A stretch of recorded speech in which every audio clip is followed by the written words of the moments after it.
we're live. Sweet. So yeah, nice, interesting case. It was basically which, find the greatest good out of all the options. Yeah, no kidding. I I felt like there was a lot of potential in any direction, and Hmm. good just was important to him. Yeah, yeah. So, let me turn my phone off here. All right. Um, a value that we'll be placing on right now technologies. What I did, so based on question two, where it said provide a range of values rather than a single number, what I did was I took the valuations or the acquisition prices from where was it? Exhibit 4, um, the data, and I took the adjusted price divided by revenue to get a range of multipliers, and I think there were 11 there. Wait, Um, is that something you read in the case, or is this one of the exhibits that I'm trying to? so this is Exhibit 4 in the case. Okay, I'm looking at it sideways. Yeah, it was hard to do. So basically, what I did was I took the far right number, the far right column, the adjusted price divided by revenue, which had those multipliers there. Uh-huh. Made a column in a spreadsheet. Then above that, I put right now as revenue for 2003, which was 35.9 million. And then there, next to that, their 2004 projected revenue, which was 60 million. And then I just kind of multiplied all those out. So I had 22 potential purchase prices, I guess you'd say, Uh-huh. based on whatever, based on the revenue and the other multipliers. One thing I did do was I did take the mean of all those multipliers as well, and then I took the median of all the multipliers. So the mean was about 2.44 and the median was 2.75. Um, so I got 26 different numbers to choose from, um, anywhere from 20, from just under, I'm sorry, no, that would be wrong. That would be anywhere from 8 million to 260 million. So yeah, based Eight on, million? Eight yeah, million? Just 8 to 260. Wow, you got a wide range. Yeah, you totally got a big range. yeah, because Cinevent was acquired at a 0.23x multiplier. So if you multiply their 2003 revenue, right now it's 2003 revenue, against the Cinevent multiplier, you only come out with 8.2 million. Oh, that's crazy. Yeah, Spinach, which is fish, octopus, Christmas tree, That's amazing. yeah. jello, So um, based on that, it's like, okay, what value would I place on right now? I'd probably go closer to the mean multiplier and their 2004 projected value, which gives it about 146.5 million.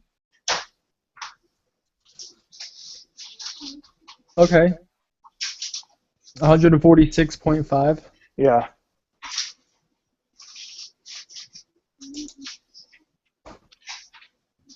Hey, Heather's on. How's it going, Heather? Good. Good, good. Welcome, welcome. Did you um did you have any thoughts on the valuation of right now? For question, Questions one and two. okay. Um, I really did not understand how they were coming up with their valuation. Um, Partially because it's really hard to look at all of these silly things, all of these exhibits while they're sideways. They really can't just rotate them because it's too difficult, or I don't know, whatever. But where did my notes go? Hold on a second, let me find my notes. Sure. Where'd that go? Their valuation right when they got the offer. Yeah, what valuation would you put on it? Let's see. I think I wrote 70 million. Mm-hmm. Because it said the company was on track to do 35, and normally I just double whatever they were on track to do for evaluation. Make it when it's a valuation thing to sell or to be acquired by another company, because you're giving up future revenue that they might have done. So I usually double whatever they were on track to do. Gotcha. It's not a very mathematical or scientific approach to it. It's just usually what I do. One way to do it, though.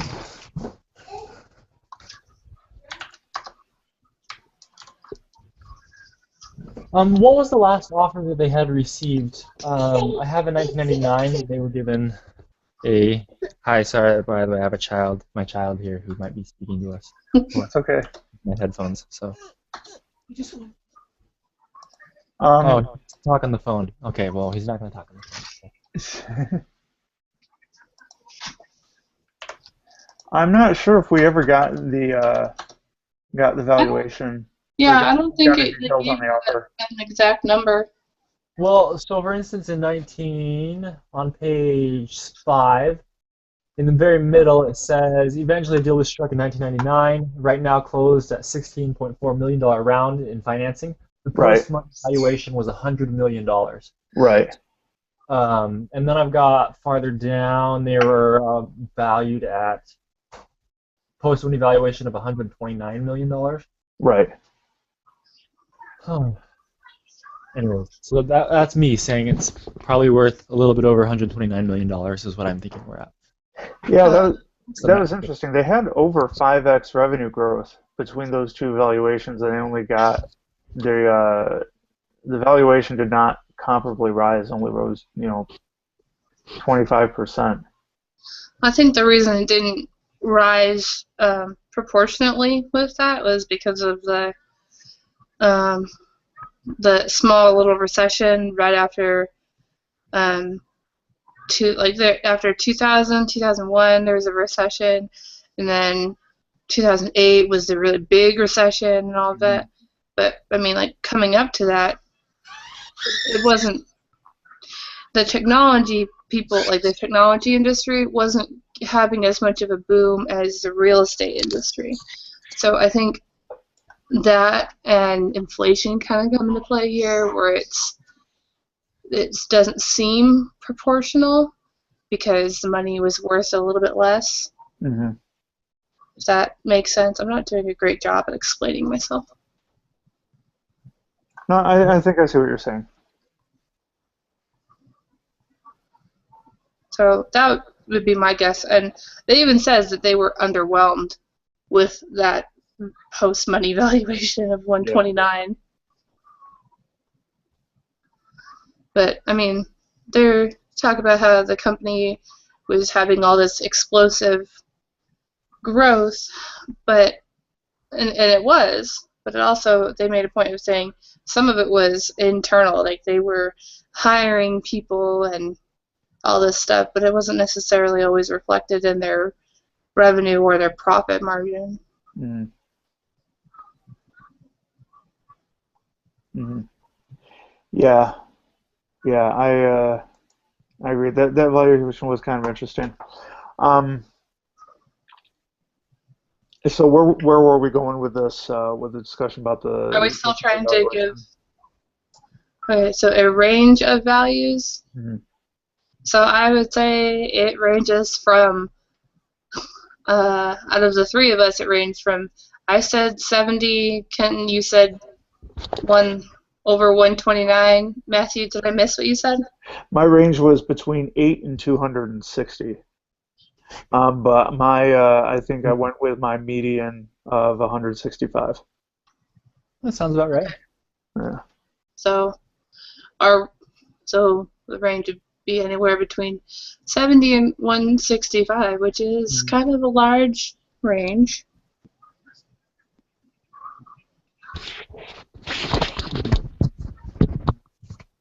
But I think maybe I'm not going off of their post-money valuation. Right. I was going off of their actual revenue. Mm-hmm. Yeah, as was I. Okay. But not I. So no, I think we all have different ways. Yeah. Not I, said the little red hen. Okay. Well, that's good. So we got a range of values and a range of how we came to that conclusion. So cool. Sounds like question 2.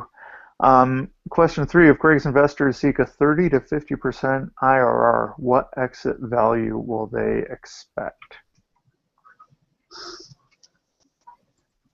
Well, depends on what the valuation was. Mm-hmm.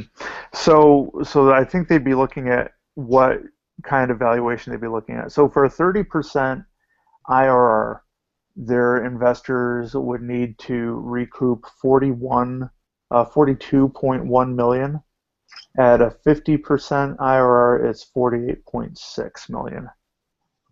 Wait, where are you getting that? Did you take all the investments that they had put into and you calculate it up as you read the paper, or is there an exhibit that I just don't see for this? I did the former. So the Series A funding of 16.4. Oh yeah. Series B of 16, and then I multiplied that by 1.3 and 1.5. Okay, I follow you. I know what you did. Awesome. Now, I'm not really sure where the internal rate of return relates to the exit value. Like I know that it's going to at least need to be those numbers, but also, Greg is going to, want to get paid. There's, other employees that have equity in the business that will also need to get paid. But I'm not quite sure where that goes to. I think it's for him. It lets him know. Okay, am I at a safe range where my investors would be happy?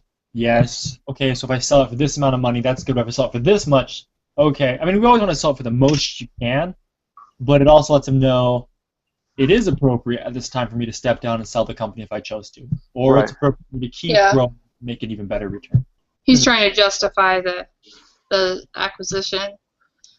Say, look, they're willing to pay this much money. I'm not a complete idiot for wanting to sell my company now. Mm-hmm. Right, but this question seems to be more from the perspective of the investors. Yeah. I'm confused. What are you questioning in this? So I'm just. So are we saying that the investors just want a minimum, to go from say anywhere from 42 to 46 million or 48 million, or is there or is that just like a base number that we need to add into something else to get a final number? I don't think you added. Call that a reserve. Mm-hmm. Like how on eBay when you list something and you have a reserve price, like this is the minimum you're willing to accept.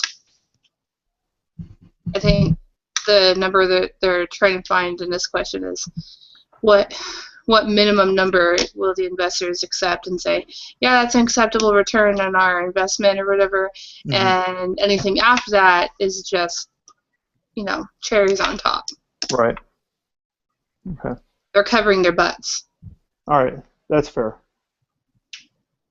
So, again, that depends on what they're offering. Lex, yes, it has been 5 minutes. Please turn the computer off. Thank you. Put your glasses on your desk. Sorry, I'm to bedtime over here. That's okay. Okay, so let's see. So number 4, provide our analysis of each of the options Greg is considering. Based on your analysis, what should Greg do? Consider Greg's goals as well as the goals of everyone else who is involved in this venture. So I said sell. Okay, so we have sell, we have IPO, and we have wait. Ken, what was your choice?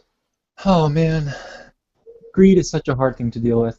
Hmm. Um, there's so much money that he can make if he. I mean, granted, I know what the next couple of years are going to be like. Hmm. Um, but there were some forecasts of how they were expecting the market to grow really, really quickly in the next couple of years as people were using online more, how they could tap into that. Right. Uh, and so, I honestly, if it was my company today, I would rather have a pile of cash in the bank than some more money in the future. But Uh-huh. my brain says, no, you should wait and make more money.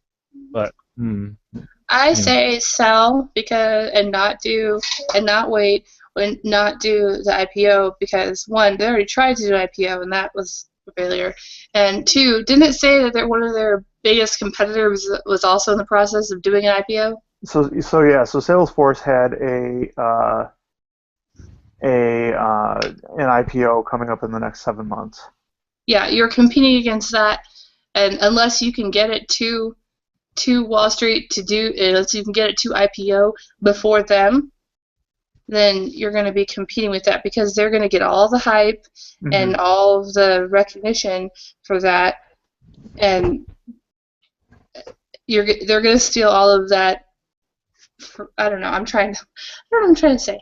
Um, they're going to steal all of the hype for getting to an IPO, and whereas if you are second, not only will you lose the hype, but then people are going to say, wait, didn't you already do this? And it didn't work? Like, didn't you already try this and you backed out at the last minute? How do we know that you're not going to back out before this happens again? And I think it would just look bad for them at this point. So close to their previous failure at an IPO. Just like the optics on that, not great. Hmm. Okay. Well, for what it's worth, my decision it would be to wait, um, and either IPO or acquisition later, just because of the positioning of the market at the time. 2003, SaaS is really just getting, or software as a service rather, is just getting its um, legs underneath it as a phenomenon, really. I mean, it's something that's not really heard of back then. It's got a lot of potential. I don't think um, software is going to uh, experience that big of a recession as the rest of the country is. I mean, not that we're going to, I mean, this is speaking obviously with years of foresight, right? I mean, the big recession didn't hit until 2008, so maybe that's not even relevant to this case. But you know, uh, John Forte's goals, he wants to, create, 1,600 more jobs in Bozeman. He wants to create not just a good software company, but a great software company. And he actually has, it sounds like he has a vision to do that. It doesn't sound like he's ready to exit either way, via an IPO, which again, with Salesforce overshadowing it, I don't think now is the right time for an IPO. And with an acquisition, you know, is is basically with an acquisition, he's tying himself to the acquiring company's stock price. Um, if the other company goes under, or if the other company's stock price dips, that's not going to be a very fun time for the employees right now.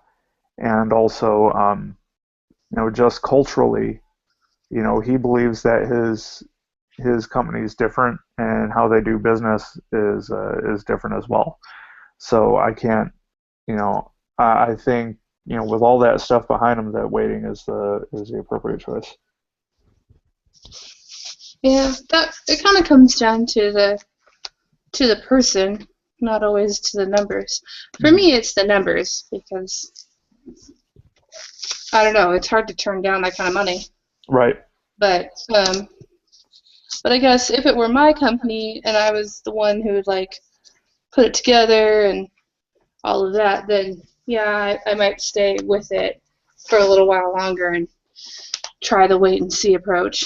Either way, I would not do the IPO though. I think something to consider with this is we have to remember Greg's already made it. I mean, he came out of retirement to start this company. Right. So he's not like, I need the money, or what could we do with the money? It sounds like, I mean, I could do some fun things with money right now, but he's already been forward. And with his goals, I think that it is more in line to building an empire to provide jobs and other things. I think that's more in line with what he would want personally. And since money's not as big of I mean, it is important, but I mean, he's also looking at why did he even start the company. I think that's waiting is more along his lines. Mm-hmm. Yeah, absolutely. All right. You think we covered enough? I believe so.